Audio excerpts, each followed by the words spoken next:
Hello everyone, welcome to the another video of Vigyan YouTube channel. और आज हम लोग पढ़ने वाले हैं रोलिंग मोशन के बारे में। क्या पढ़ने वाले हैं? Rolling motion. क्या होता है भैया रोलिंग मोशन? अभी पढ़ेंगे सर तो सीखेंगे, है ना।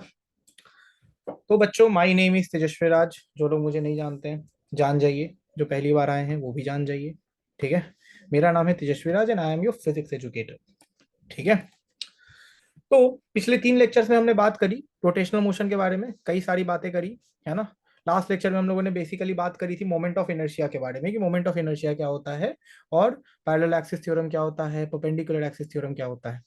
आज हम लोग बात करेंगे रोलिंग मोशन के बारे में। और बेसिकली रोलिंग मोशन से आपको एक चीज समझनी पड़ेगी कि ये जो टॉपिक है, ठीक है, ये आज का जो क्लास होने वाला है बेसिकली ये केवल इसी टॉपिक पे होगा। मतलब मैं आपको केवल रोलिंग मोशन पढ़ाऊंगा और कोई नई चीज आज हम लोग नहीं पढ़ेंगे। और साथ साथ आज मैं कोई भी क्वेश्चन नहीं करवाऊंगा। आज ओनली डेरिवेशंस होगा और थोड़े बहुत थ्योरम्स होंगे। सॉरी, थ्योरम्स कह रहा हूं, थोड़ी बहुत थ्योरी होगी। ठीक है, क्योंकि ये थोड़ा वास्ट कंसेप्ट है। तो डेरिवेशन तो मैं आपके लिए सीबीएसई लेवल के लिए करवा रहा हूँ कि अगर आप बोर्ड दोगे तो उसमें आपको काम आएगा। और डेफिनेटली जो डेरिवेशंस हैं उसको कराने का एक और मकसद है कि उससे आपको कंसेप्ट समझ आएगा। और लिटिल बिट थ्योरी जो कि रोलिंग मोशन की है वो करवाएंगे। और इन दोनों में आज हमारा टाइम जाएगा काफी। तो जो क्वेश्चन है वो हम अगले क्लास में करेंगे। ठीक है, क्वेश्चंस जो है will do in next lecture. ठीक है, तो आई होप ये क्लियर होगा। वीडियो को एंड तक देखना, तभी जाकर चीजें समझ आएंगी, वरना सब ऊपर से चला जाएगा। ठीक है, आ जाओ। क्या होता है भैया रोलिंग मोशन? तो सबसे पहले देखो, ये जो अपना डायग्राम है जीआईएफ, इसको देखो, ये ट्रांसलेशन है। ठीक है, वो रोटेशन था, तो देखो ट्रांसलेशन पर रोटेशन को अगर हमने कंबाइन कर दिया तो ये रोलिंग आ गया। ठीक है, लेट्स वॉच इट अगेन। देखो ये रोटेशन है कि अपनी एक्सिस पे ये जो व्हील है ये रोटेट कर रहा है, प्लस ये ट्रांसलेशन है कि ये जो व्हील है ये आगे की तरफ लीनियर मोशन कर रहा है। अब इन दोनों को कंबाइन किया तो ये रोटेट भी कर रहा है और आगे की तरफ मूव भी कर रहा है।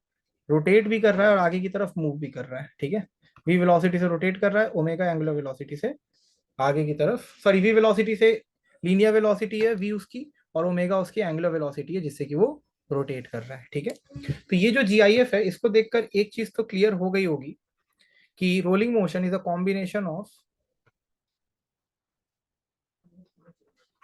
क्या, translation and rotational motion. Rolling motion is a combination of translation and rotational motion. ठीक है, तो ऑब्वियस सी बात है कि अब दो अलग अलग मोशन का ये कॉम्बिनेशन है, तो definitely it will be a delicate and difficult concept to understand. मैं पहले ही आपको एक्सपेक्टेशन सेट कर देता हूँ, it is a difficult concept to understand. ये रोटेशनल मोशन का सबसे डिफिकल्ट पार्ट है।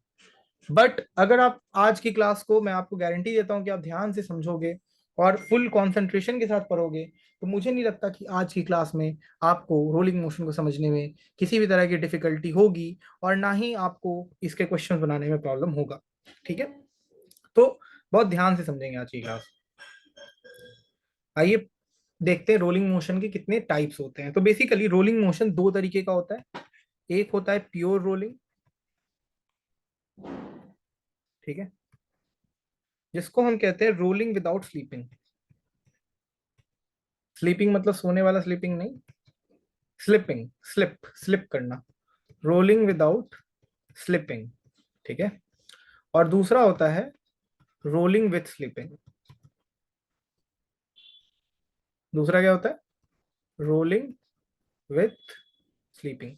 तो दो तरीके की रोलिंग मोशन होती है, एक प्योर रोलिंग जिसका दूसरा नाम है रोलिंग विदाउट स्लीपिंग, और एक होता है रोलिंग विथ स्लीपिंग। ठीक है, हम लोग एक एक करके इन दोनों चीजों को समझने की कोशिश करेंगे। ठीक है, यहाँ पे फिर से लिख देता हूँ। सबसे पहले करते हैं प्योर रोलिंग। ठीक है, या फिर अलग अलग क्या करना है, रुको, pure rolling and rolling with slipping. ठीक है, ये दो टाइप्स हैं। आज इनकी हम लोग स्टडी करेंगे और इनसे वेरियस वेरियस इक्वेशंस का इजाद करेंगे। ठीक है, देखो जैसे मान लो एक व्हील है, एक व्हील है, ठीक है, अपने बाइक के टायर को समझ लो। ठीक है, ये इसका सेंटर है। ठीक है, और यही इस व्हील का सेंटर ऑफ मास भी है, ये जो बीच में मैंने डॉट दिया, ठीक है। अब मान लो कि ये व्हील आगे की तरफ बढ़ रही है VCM स्पीड से। किस स्पीड से? VCM स्पीड से ये लीनियर मोशन कर रही है, और इसी सेंटर ऑफ मास एक्सिस के अबाउट ये रोटेशनल मोशन भी कर रही है ओमेगा स्पीड से। इसी सेंटर ऑफ मास के अबाउट, यानी सेंटर ऑफ द व्हील के अबाउट, ये रोटेशनल मोशन भी कर रही है ओमेगा एंगुलर वेलोसिटी से, ठीक है। और ये एक सरफेस है,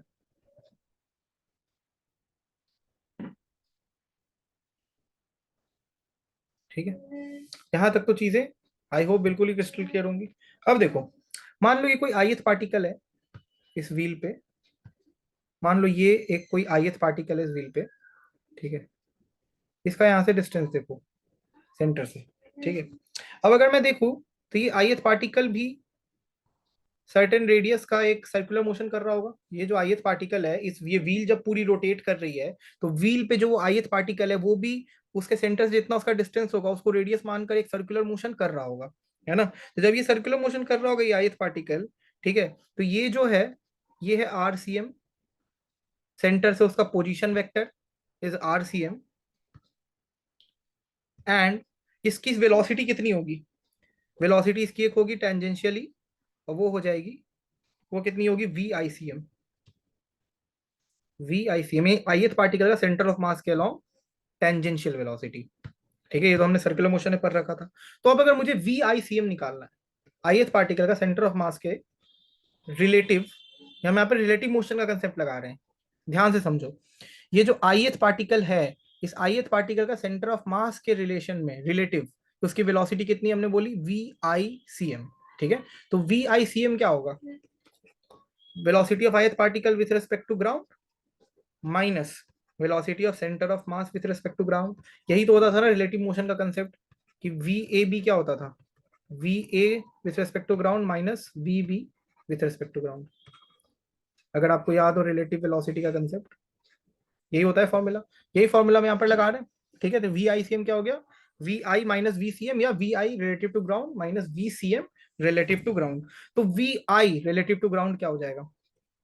VI रिलेटिव टू ग्राउंड हो जाएगा VI relative to center of mass plus velocity of center of mass with respect to ground। ये राइट हैंड साइड से लेफ्ट हैंड साइड में चला गया, ये एक इक्वेशन आ गया। ith पार्टिकल के वेलोसिटी का इक्वेशन आया ग्राउंड के रिस्पेक्ट में, ith पार्टिकल की वेलोसिटी का इक्वेशन आया ग्राउंड के रिस्पेक्ट में, ठीक है। अब VICM को हम लोग क्या लिखते थे सर्कुलर मोशन में? You remember? Velocity of ith particle with respect to ground, with respect to sorry centre of mass, इसको हम क्या लिखेंगे? V velocity of any object और any particle in circular motion को हम क्या लिखते थे? टेंजेंशियल वेलोसिटी क्या होती थी? R ओमेगा, यानी ओमेगा क्रॉस R।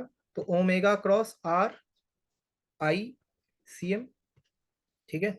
R मैं छोटा ले लेता हूं क्योंकि मैंने पोजीशन वेक्टर छोटा ले रखा है। ये आ गया ओमेगा क्रॉस RICM, ठीक है। तो अगर इसकी वैल्यू मैं इस इक्वेशन में सब्स्टिट्यूट कर दूं तो that implies velocity of ith particle with respect to ground, ये क्या हो जाएगा? Omega cross RICM plus velocity of centre of mass with respect to ground.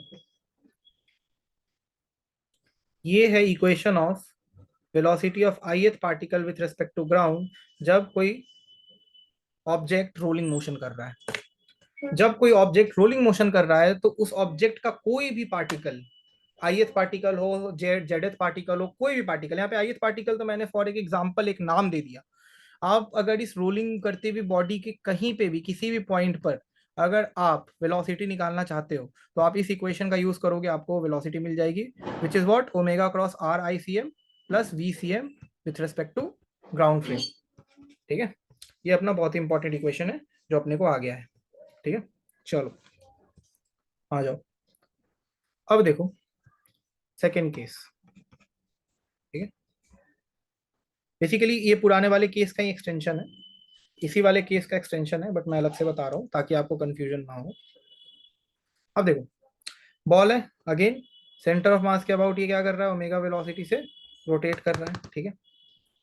अब अगर मैं इस पार्टिकल की बात करूं, ये क्योंकि रोटेट तो कर रहा है ना पूरा ये व्हील, तो यहाँ पर जिसका ये वाला जो पार्टिकल होगा ये भी सर्कुलर मोशन कर रहा होगा, ये सर्कुलर मोशन कर रहा होगा, तो एक इसकी वेलोसिटी होगी टेंजेंशियल, एक इस पार्टिकल की वेलोसिटी होगी इधर लीनियर, है ना, क्योंकि लीनियर मोशन भी कर रहा है, रोटेशनल मोशन भी कर रहा है, ठीक है।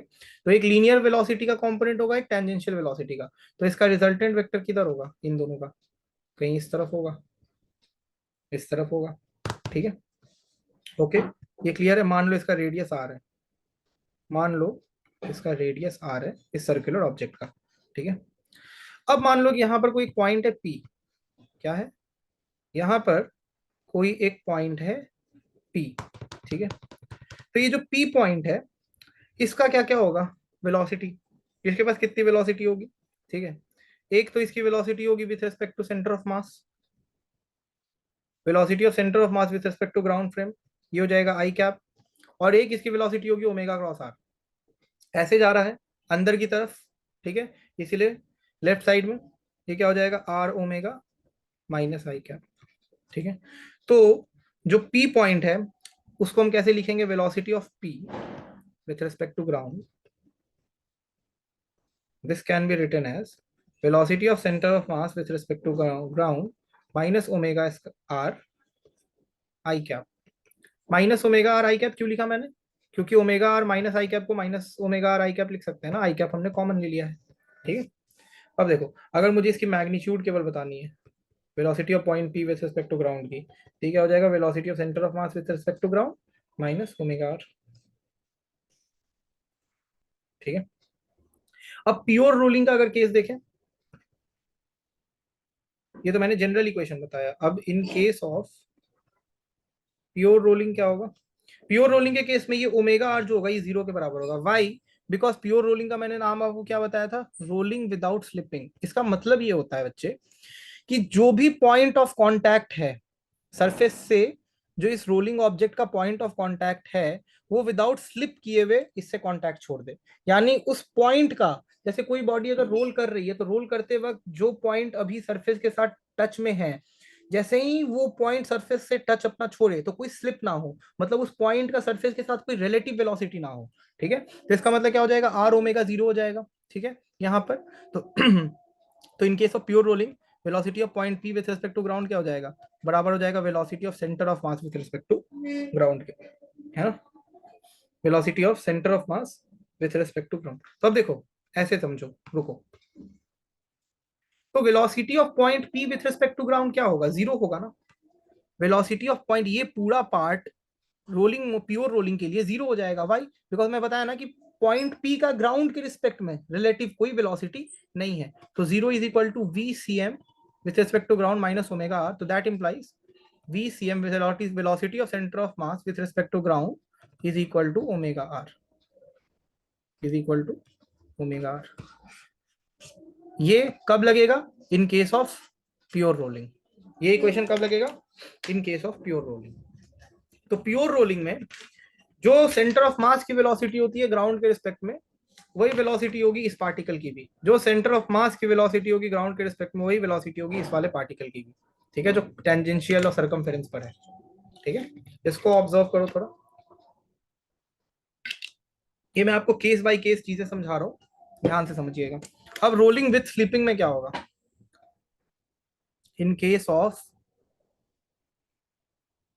रोलिंग विथ स्लिपिंग, इसमें क्या होगा, velocity of center of mass with respect to ground minus omega r, velocity of center of mass with respect to ground minus omega r is equal to velocity of point with respect to ground क्या होगा, अगर body slip कर रहा है, अगर ये point rolling with slipping, यानी second type of rolling के केस में क्या होता है कि जो पॉइंट कांटेक्ट है सरफेस के साथ, जो रोलिंग बॉडी का पॉइंट सरफेस के साथ टच में रहेगा ना, वो स्लिप करेगा without without before losing the contact with the surface, यानी अगर कोई बॉल है, कोई व्हील है, वो रोल कर रहा है इस तरीके से, तो जो पॉइंट उस बॉडी का जो रोल कर रहा है वो सरफेस के साथ टच में होगा, वो एकाएक अपना कांटेक्ट सरफेस के साथ नहीं छोड़ेगा, वो थोड़ा सा स्लिप करके छोड़ेगा, ठीक है। जैसे ये विजुअलाइज करो कि कोई बाइक है, वो स्किड कर रहा है उसका टायर, तो उसका टायर स्किड कर रहा है, तो उसका टायर का जो हिस्सा है जो कि अभी ग्राउंड के साथ टच में है वो थोड़ा रिलेटिव मोशन करेगा ग्राउंड के साथ, तब जाकर कॉन्टैक्ट लूज होगा ना। तो उसी तरीके से रोलिंग विदाउट स्लिपिंग होता है। तो अब वो जो पार्ट है वो स्किड कर सकता है, वो जो पार्ट है जो कि ग्राउंड के साथ टच में है, जो पार्टिकल है, जो पॉइंट है जो ग्राउंड के साथ टच में है, ठीक है, ये वाला पार्टिकल इधर भी मूव कर सकता है, इधर भी मूव कर सकता है, यानी आई कैप में भी मूव कर सकता है, माइनस आई कैप में भी मूव कर सकता है ना। तो इसलिए हम इसको बोलते हैं V C M with respect to ground minus omega R is equal to plus minus V, यानी velocity of point P with respect to ground को हम क्या बोल दिए, प्लस माइनस वी। ये क्या होगा इसके in case of rolling with slipping, in case of rolling with slipping. तो यहां से V C M with respect to ground क्या आ जाएगा, omega R plus minus V. ठीक है, ये चीज समझ आई। ओके, इन दोनों इक्वेशन को भी नोट डाउन कर लीजिएगा। अब जैसे मान लो कि कोई एक रोलिंग बॉडी है, ठीक है, आर रेडियस का, ठीक है, ये इसका सेंटर ऑफ मास है जिसके अबाउट ये रोटेट कर रहा है ओमेगा से, ठीक है।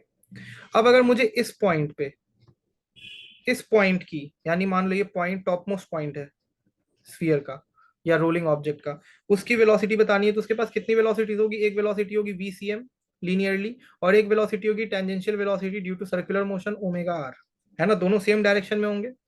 तो वेलोसिटी ऑफ पॉइंट टी क्या हो जाएगा, V C M with respect to ground plus omega R, क्योंकि दोनों सेम डायरेक्शन में है, ठीक है। ये सारे क्वेश्चंस हैं जिनको मैं केस बाय केस करवा रहा हूँ। आपको लग रहा होगा इतने सारे केसेस हैं, नहीं, ये क्वेश्चंस पूछे जाते हैं आपसे जेई जैसे एग्जाम्स में, नीट जैसे एग्जाम्स में, कि बताओ एक रोलिंग ऑब्जेक्ट के टॉप मोस्ट पॉइंट का वेलोसिटी क्या होगा with respect to centre of mass या विथ रिस्पेक्ट टू ग्राउंड। तो आप यहाँ से निकाल सकते हो ना डायरेक्ट इक्वेशन, आपको याद रहेगा तो, ठीक है। अब मान लो प्योर रोलिंग के केस में क्या होगा, in case of pure rolling,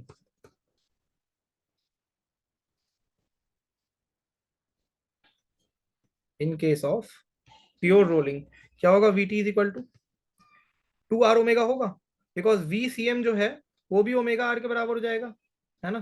तो omega R plus omega R क्या हो जाएगा, 2 ओमेगा आर, या फिर ओमेगा आर जो है वो वी सी एम के बराबर हो जाएगा। अरे ये वाला इक्वेशन देखो ना, ये वाला इक्वेशन, तो इसको मैं 2 VCM भी लिख सकता हूँ। तो प्योर रोलिंग के केस में जो टॉप मोस्ट पॉइंट की वेलोसिटी होती है वो सेंटर ऑफ मास की वेलोसिटी की दुगनी होती है। प्योर रोलिंग के केस में रोलिंग ऑब्जेक्ट का जो टॉप मोस्ट पॉइंट का वेलोसिटी होगा वो उसके सेंटर ऑफ मास की वेलोसिटी का दुगना होगा, ठीक है। चलो आगे बढ़े। अब यहां तक तो हमने वेलोसिटी की बात कर ली। हमने क्या क्या वेलोसिटी निकाला, पहले हमने एक जनरल इक्वेशन निकाला वेलोसिटी का, उसके बाद उस पर हमने दो केसेस लगाए कि किसी एक पॉइंट का हमें वेलोसिटी निकालना है ग्राउंड के रिस्पेक्ट में, तो कैसे निकालेंगे, प्योर रोलिंग और rolling without slip, rolling with slipping के केस में। उसके बाद टॉप मोस्ट पॉइंट का कैसे निकालेंगे वो भी निकाल लिया। अब बात करते हैं एक्सेलरेशन की। वेलोसिटी की तो अभी तक बात हो गई, नाउ एक्सेलरेशन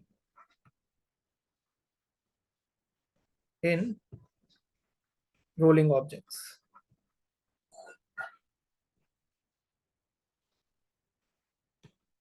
ये कैसे निकालेंगे, ठीक है। तो एक्सेलरेशन जो, अगर किसी पॉइंट आई का एक्सेलरेशन ग्राउंड के रिस्पेक्ट में निकालना है तो हमें क्या करना पड़ेगा, velocity of ith particle with respect to ground को डिफरेंशिएट करना पड़ेगा टाइम के रिस्पेक्ट में, D V I G by D T, यानी क्योंकि D V by D T क्या होता है, ए होता है। तो डी वी आई जी क्या है, डी बाई डी टी को पहले जस का तस लिखो, V I G is how much, omega cross R I C M, ठीक है, plus D V C M with respect to ground by D T, है ना। प्रोडक्ट रूल लगाएंगे, जब आप इसको प्रोडक्ट रूल लगाओगे तो ये क्या हो जाएगा, D omega by D T, product rule लगा रहा हूँ मैं, into R I C M, ठीक है, plus omega into D R I C M by D T. Product rule लग गया ये इतना इसका। अब और प्लस ये कितना है, D V C M by D V C M by D T क्या हो जाएगा, A C M of G, है ना। Velocity of centre of mass with respect to ground को डिफरेंशिएट करेंगे टाइम के रिस्पेक्ट में, तो acceleration of centre of mass with respect to ground मिलेगा, ठीक है। यहां तक तो कोई दिक्कत नहीं है। अब ये वाला हिस्सा देखो, ये वाला हिस्सा D omega by D T क्या होगा, और आर आई सी एम क्या होगा, D omega by D T alpha होगा, और ये आर आई सी एम, तो ये क्या हो जाएगा, alpha cross R I C M, ठीक है, plus D R I C M by D T क्या होगा? D R I C M by D T ये हो गया ओमेगा, और D R I C M by D T को हमें पता है सर्कुलर मोशन में हम क्या लिखते थे, omega cross R I C M. ठीक है, तो ये वाला पार्ट ये हो गया, plus acceleration of centre of mass with respect to ground. तो यानी फाइनली जो इक्वेशन आएगा ith पार्टिकल के एक्सेलरेशन का विथ रिस्पेक्ट टू ग्राउंड, वो क्या आएगा, alpha cross R I C M, ठीक है, प्लस ये ओमेगा ओमेगा ओमेगा स्क्वायर हो गया, omega square R I C M minus E R cap, minus E R cap क्योंकि वो टुवर्ड्स द सेंटर हमेशा लगता है ओमेगा स्क्वायर आर, ये तो आपको सर्कुलर मोशन से पता होगा, प्लस ए सी एम जी। अब इस इक्वेशन को देखकर एक बहुत बड़ी ऑब्जर्वेशन निकली है, वो ऑब्जर्वेशन ये निकली है कि रोलिंग मोशन करते हुए ऑब्जेक्ट की जो एक्सेलरेशन होती है किसी भी पार्टिकल की, उसके तीन कंपोनेंट्स होते हैं। रोलिंग मोशन करते हुए ऑब्जेक्ट के एक्सेलरेशन की, कोई भी पार्टिकल हो उस बॉडी का, उसके एक्सेलरेशन की तीन कंपोनेंट्स होती हैं, एक ये और एक ये। ठीक है, तीन कंपोनेंट्स होते हैं। जैसे इसको कैसे डिपिक्ट करेंगे पिक्चर में, तो मान लो कि ये कोई ऑब्जेक्ट है जो रोलिंग मोशन कर रहा है, इसके एक्सेलरेशन के कंपोनेंट्स क्या होंगे, एक होगा इधर alpha cross R I C M, ठीक है, एक होगा इधर acceleration of centre of mass with respect to ground क्योंकि वेलोसिटी भी उधर है, और एक क्या होगा, एक होगा टुवर्ड्स द सेंटर जो कि ई आर कैप लग रहा है, ये बीच वाला है ना, ओमेगा स्क्वायर आर आई सी। तो ये जो तीन कंपोनेंट है एक्सेलरेशन के, थ्री कंपोनेंट ऑफ एक्सेलरेशन, ये कहाँ वैलिड होंगे, when body is doing rolling motion, irrespective of pure rolling हो या rolling without slipping हो या rolling with slipping हो, रोलिंग मोशन में किसी भी पार्टिकल का रोलिंग बॉडी पर जो एक्सेलरेशन का कंपोनेंट होगा वो तीन होगा। ठीक है, वो क्या होगा, तीन होगा, तीन कंपोनेंट ऑफ एक्सेलरेशन होंगे। ठीक है, चलो अब अगर काइनेटिक एनर्जी की बात करें कि रोलिंग ऑब्जेक्ट की काइनेटिक एनर्जी कितनी होगी, तो kinetic energy of rolling object का मतलब क्या होगा, सिंपल सी बात है कि ये किसके बराबर होगा, kinetic energy of translational plus kinetic energy of rotational, इन दोनों का तो कॉम्बिनेशन है। तो ये क्या हो जाएगा, half M V C M square, और ये क्या हो जाएगा, हाफ एम की जगह क्या आ जाएगा, आई सी एम ओमेगा स्क्वायर।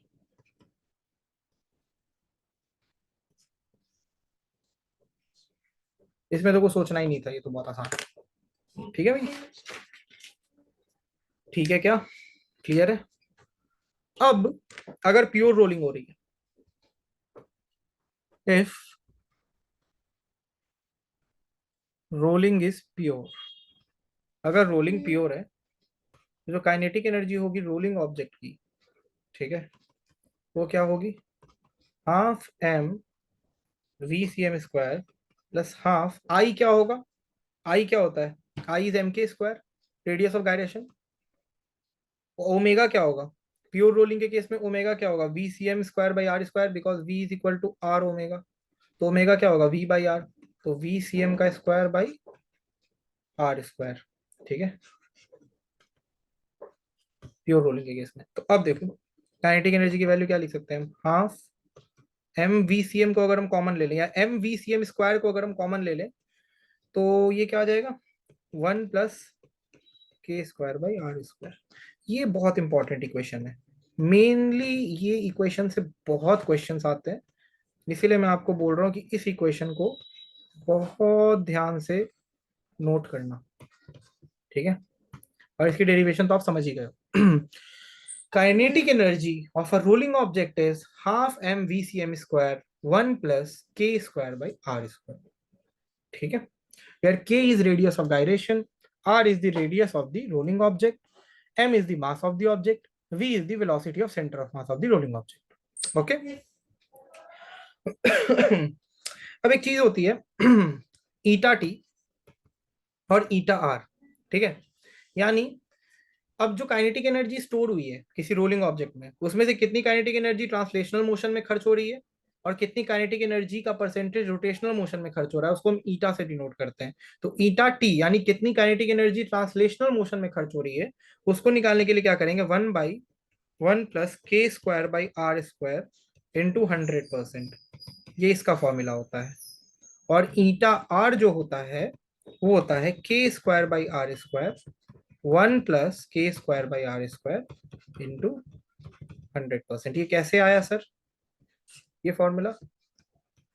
ठीक है, तो इसको आपको याद रखना है, इसकी लॉजिक नहीं पूछनी है क्योंकि इसका डेरिवेशन आपके सिलेबस में है ही नहीं। ठीक है, कितनी percentage of energy translational motion में गई, कितनी percentage of energy rotational motion में गई काइनेटिक एनर्जी की, उन दोनों का ये फॉर्मूला है, इसको याद कर लीजिएगा। ठीक है, ओके। अब देखो, अब एक लास्ट केस है, वो लास्ट केस ये बोलता है कि अगर कोई एक वेज है,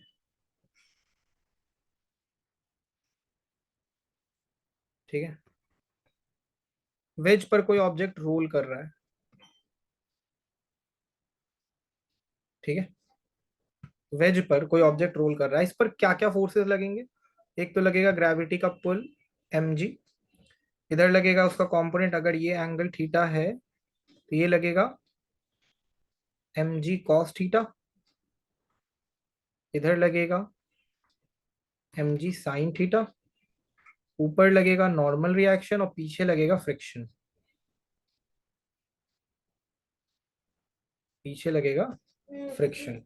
ठीक है, तो अब अगर हम इसका इक्वेशन लिखें इक्विलिब्रियम पे,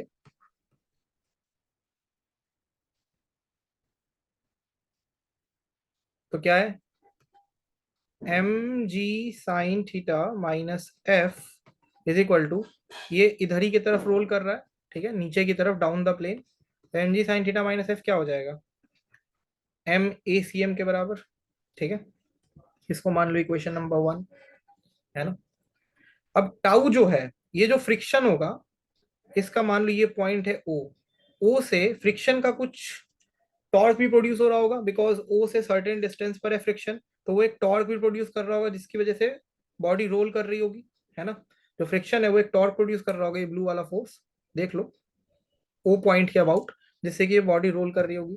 तो फ्रिक्शन कितना टॉर्क प्रोड्यूस कर रहा है, तो वो हो जाएगा tau is equal to F R, frictional force into, अगर ये डिस्टेंस आर है तो आर। ठीक है, तो हमें पता है कि अल्फा जो होता है वो टॉ बाई आई होता है ना, क्यों? क्योंकि tau is equal to I alpha होता है। ठीक है, तो अल्फा क्या हो जाएगा, टाउ की अगर वैल्यू यहाँ पे हम डाल दें तो एफ आर अपॉन आई, है ना। अल्फा क्या आ गया अपना एफ, तो एंगुलर एक्सेलरेशन आ गया F R upon I.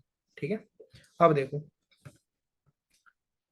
We C M is R omega, A C M is R alpha, और alpha is A C M by R. ठीक है, और अल्फा की एक और वैल्यू हमें यहाँ से मिली है एफ आर बाई आई, ये वाली वैल्यू, दोनों को अगर इक्वेट कर देंगे तो फ्रिक्शनल फोर्स की वैल्यू क्या आएगी? A C M by R square into I, है ना। ये फ्रिक्शनल फोर्स की वैल्यू, और इसको अगर और ज्यादा खंडित करें तो मोमेंट ऑफ इनर्शिया, अगर हम रेडियस ऑफ गायरेशन के फॉर्म में लिखेंगे तो एफ इज इक्वल टू क्या आ जाएगा? A C M upon R square into M K square.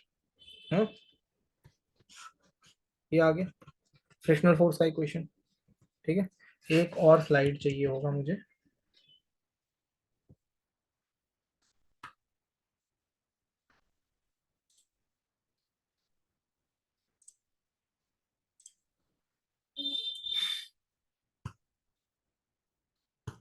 ठीक है, तो एम जी साइन थीटा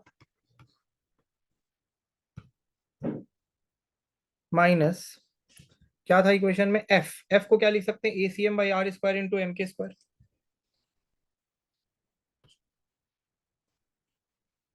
ये किसके बराबर था? एम ए सी एम के बराबर ना, ये एम ए सी एम के बराबर है। ठीक है, तो अब यहां से हमें क्या मिलेगा? अगर ए सी एम हम कॉमन ले लें, तो ए सी एम कॉमन लेंगे तो ये हो जाएगा 1 plus K square by R square is equal to G sine theta. ठीक है, क्योंकि ये जी साइन थीटा था, ये एम और ये एम कैंसिल हो गया है। ठीक है, तो इससे ए सी एम की वैल्यू क्या आएगी?